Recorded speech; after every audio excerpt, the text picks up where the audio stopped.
Itu adalah orang-orang yang kami laporkan dan ada di dalam detail penjelasan yang sudah ada di dalam laporan kepolisian nomor STTLB garis miring B garis miring 114 garis miring 2026 SPKT Polda Metro Jaya.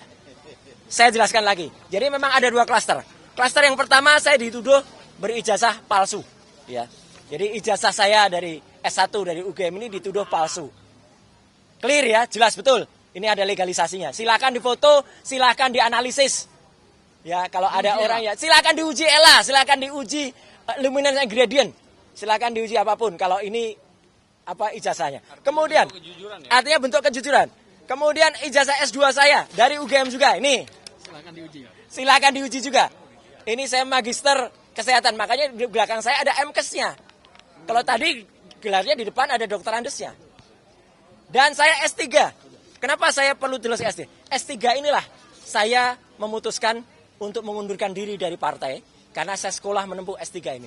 Dan alhamdulillah 4 tahun kemudian saya lulus dari Universitas Negeri Jakarta. Bisa diuji. Bisa diuji. Ya. Clear ya? Ya. Ya, jadi artinya 1, 2, 3, S1, S2, S3 ada semua ya. Ada semua dan silahkan kalau ada ya silahkan. Dan kalau ada yang kemudian melakukan itu, mari kita buktikan dia berarti apa? Karena dia sudah menuduh ijazahnya palsu.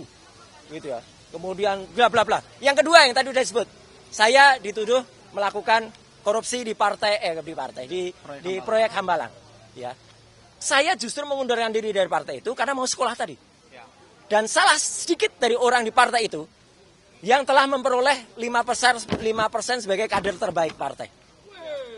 Saya kader terbaik dari partai itu tahun 2016.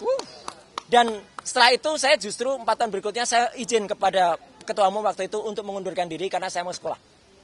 Jadi saya memang hubungannya tidak buruk. Saya hubungannya tetap baik.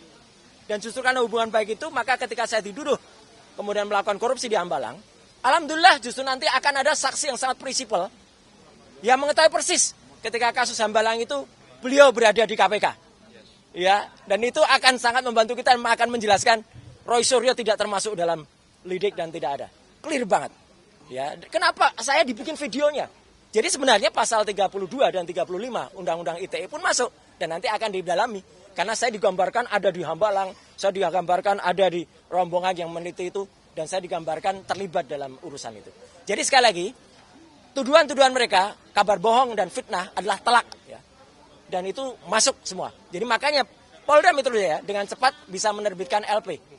Karena mereka melihat tuduhan ijazah palsu adalah telak, tuduhan saya terlibat korupsi Hambalang adalah telak, semuanya adalah fitnah dan kabar bohong. Jadi sekali lagi,